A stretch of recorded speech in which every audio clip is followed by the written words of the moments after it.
Oke, masih membahas an. Tadi kita udah bahas an ini bisa nempel di verb dan adjektif ya. Tapi apakah semua adjektif dan verb ini bisa ditempeli an? Kita uji. Kalau tadi happy, ini yang adjektif nih.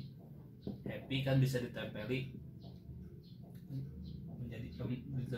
menjadi unhappy. Tapi apa sad bisa ditempeli menjadi unsaid? Oh, ternyata nggak bisa ya. Oh, ternyata tidak semua adjektif bisa ditempeli oleh an. Kenapa seperti ini? Ya, karena an ini memiliki makna negatif. Not, tadi kan kalau an ini not x ya. Kalau x base-nya itu adalah x, berarti an itu adalah memiliki makna negatif gitu. Tidak x, happy, not happy.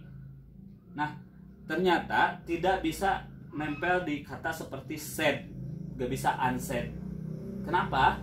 Karena ini si an ini udah berkonotasi negatif dan sad juga memiliki konotasi negatif, sehingga posted ya, negatif dan negatif posted. Jadi gak bisa nempel di adjektif yang memiliki konotasi negatif gitu. Jadi sekali lagi an ini walaupun bisa nempel di negatif, tapi tidak selamanya bisa nempel di adjektif, tapi tidak semua adjektif bisa ditempeli an. Jadi an ini bisa nempel ke adjektif, syaratnya konotasinya harus positif. Konotasi makna si adjektifnya itu harus positif. Contoh ugly yang lain kan nggak bisa an ugly gitu. Jadi nempelnya boleh di adjektif, tapi adjektifnya harus yang berkonotasi positif gitu, jangan yang konotasi negatif. Stupid misal, ini nggak bisa an stupid. Oke. Tapi ini juga hanya kecenderungan. Jadi gini, itu sebenarnya bukan aturan. Semua ini bukan aturan, hanya kecenderungan gitu. Ada kok kalau tadi dikatakan an ini bisa nempel di adjektif, tapi adjektifnya harus yang berkonotasi positif. Tapi ternyata ada juga adjektif yang konotasinya negatif ditempeli an. Contoh selfish. Selfish ini apa bahasa kitanya? Egois. Selfish, egois. Nah, ini kan konotasinya negatif. Bisa unselfish? Bisa. Unselfish. Gitu. Jadi ya kembali lagi, ini hanya kecenderungan. Tetap intuisi berbahasa Anda harus tajam untuk menilainya, apakah ini bisa nempel di adjektif ini atau an-nya tidak bisa nempel gitu. Tapi kecenderungannya an ini nempel di adjektif yang berkonotasi positif. Kita lanjut. Apakah semua verb bisa ditempeli oleh an? Kalau tadi ada tie, untie, kita coba verb yang lain. Yawn, swim, dance. Apakah semua ini bisa ditempeli an? Jadi yawn. Gak bisa. Swim juga gak bisa unswim. Dance juga gak bisa undance. Nah, ternyata kalau Anda lihat semua verb ini verbnya semua intransitif gitu. Jadi kecenderungannya an ini mau nempelnya di verb yang transitif, artinya yang memiliki objek gitu. Verbnya harus memiliki objek. Pertama itu. Kedua, apakah ini explode nih? Explode, spill. Nah, ini verbnya transitif apa intransitif? Ini dua-duanya verbnya transitif. Tetapi apakah bisa ditempeli an? Unexplode, unspill, dua-duanya ternyata nggak bisa. Kenapa? Gini, syaratnya saya bilang dulu nih. An ini kan bisa nempel di verb.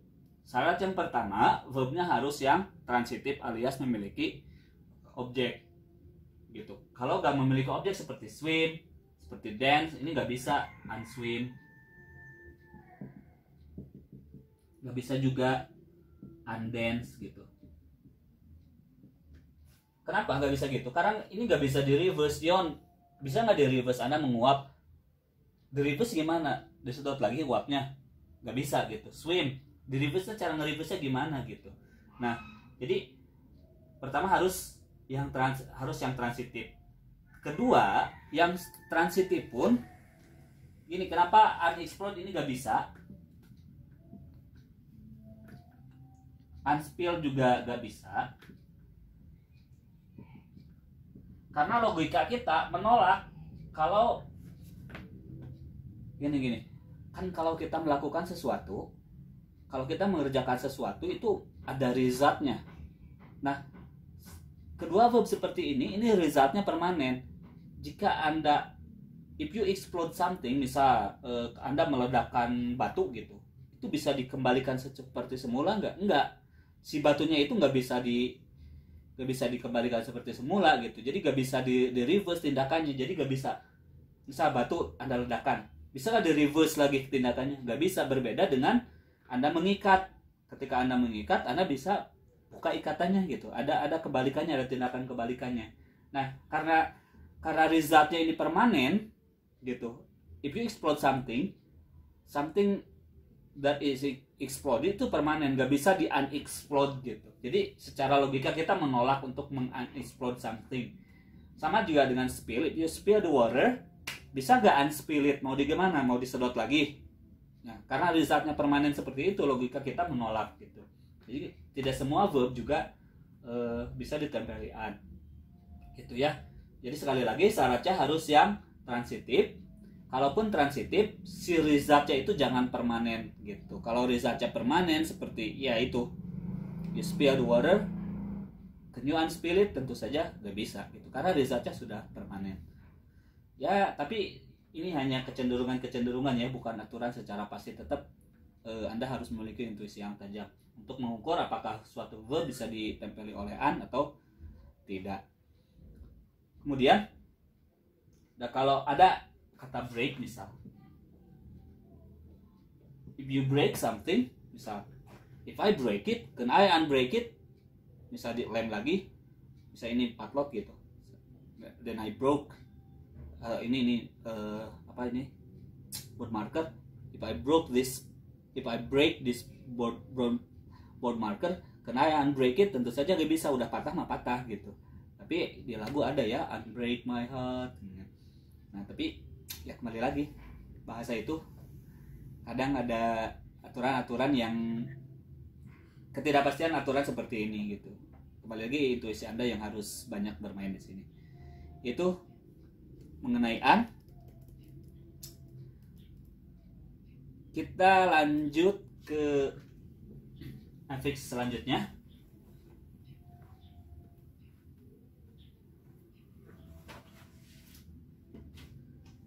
Ada eyes. Ini bisa nempel di noun, bisa nempel di adjective atau tidak, bisa nempel di verb atau tidak. Kita coba tempelkan dulu di noun. Misal ada hospital, ini kan noun ya.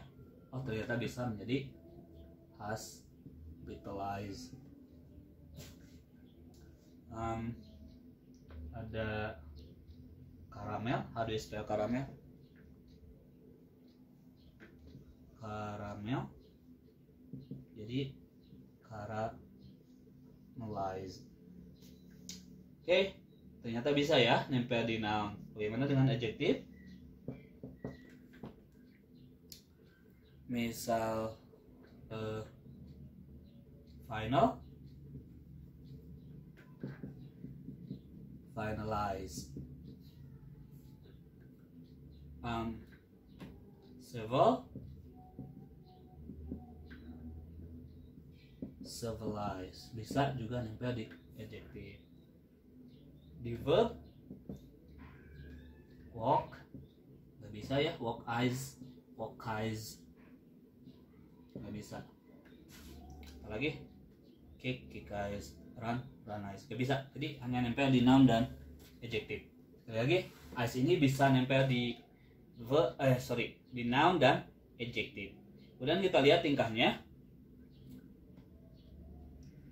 Dari noun menjadi apa? Setelah tempel eyes menjadi verb. Ini juga finalize menjadi verb. Serverless juga menjadi verb. Oke, berarti bisa disimpulkan si eyes ini kerjaannya turning noun and adjectives into verbs gitu. Jadi mengubah noun dan adjective menjadi verb, itu kerjaan si eyes ini. Maknanya apa sih si eyes ini? Jika nempel di adjective atau nempel di noun,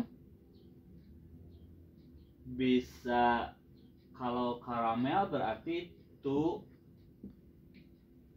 make atau to turn something into X, misal something into X. X nya sekali lagi apa?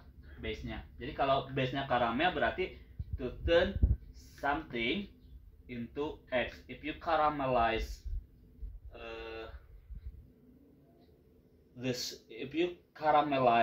sugar, you turn it into caramel gitu.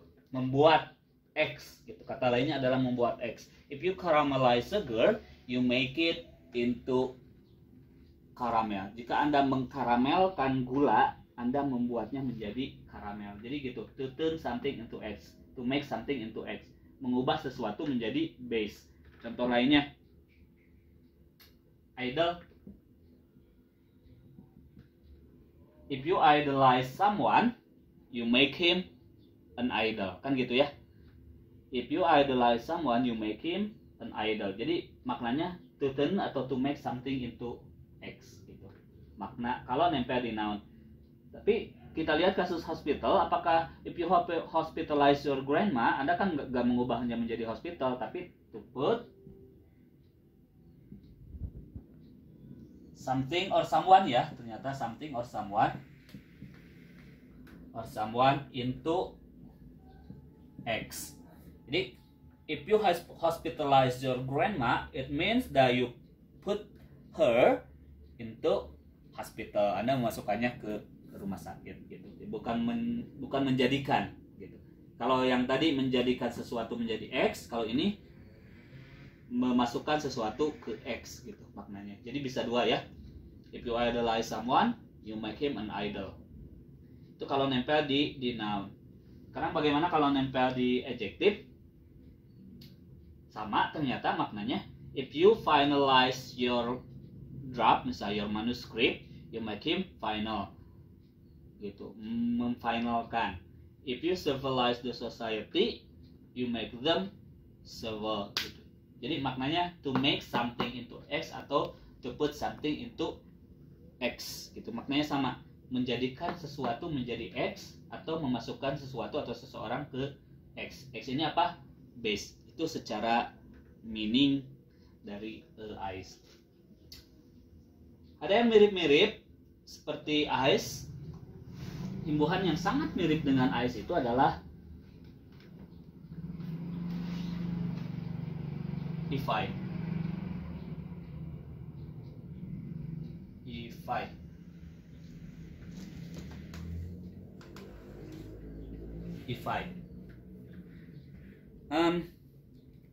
If I ini juga sama, nempelnya nggak bisa nempel di verb, nempelnya sama di noun dan di adjective. Misal di noun class, jadi classify. Lagi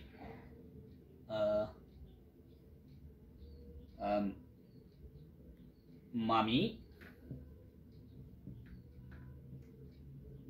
menjadi mamify. atau di adjective. Di adjective misal pure, jadi purify, atau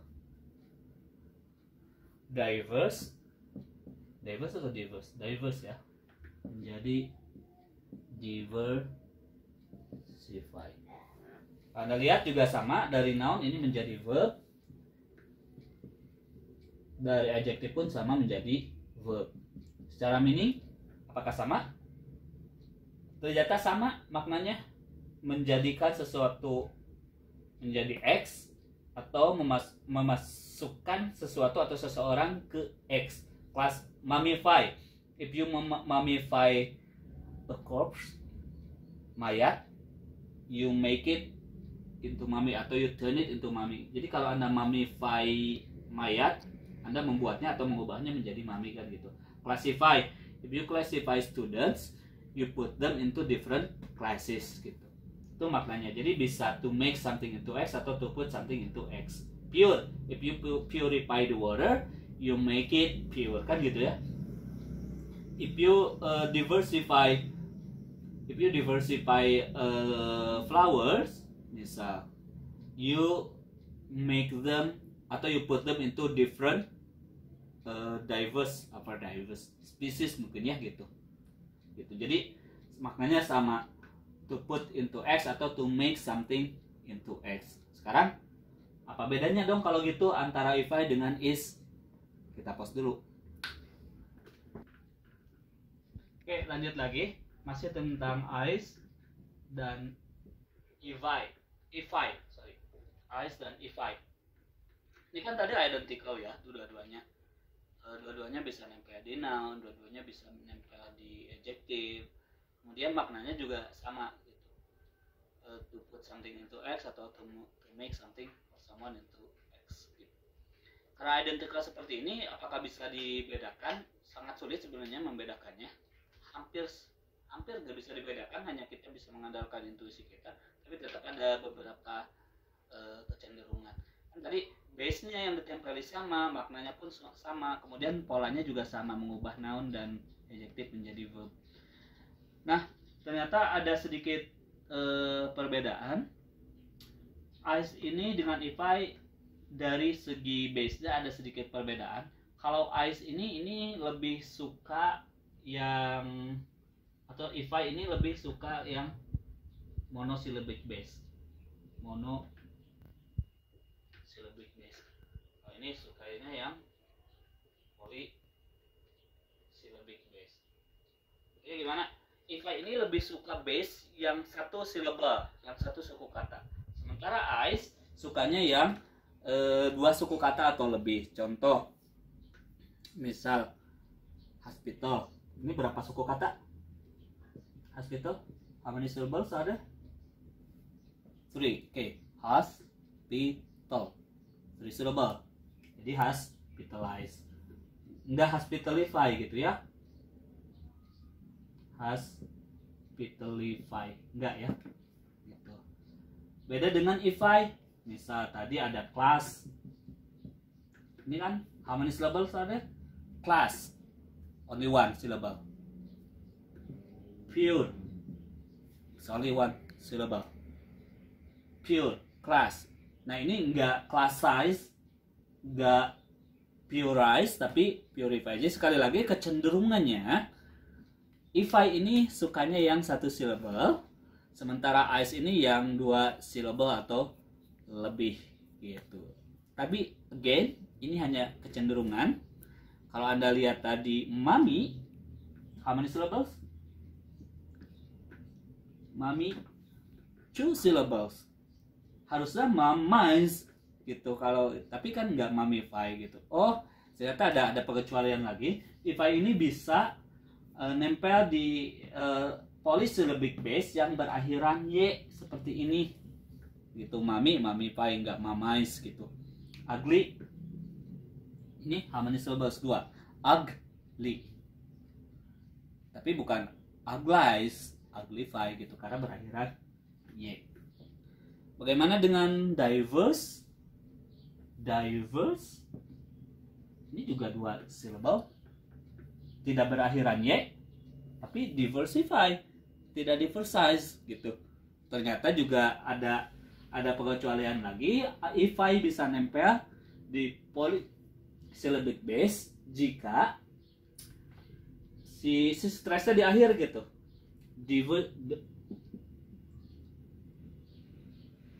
Diverse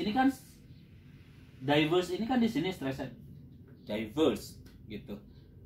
Karena ini stressnya di akhir, ini orang Inggris lidahnya keluh kalau harus ditambahi ice. Jadi bukan diverse size, no, tapi diverse.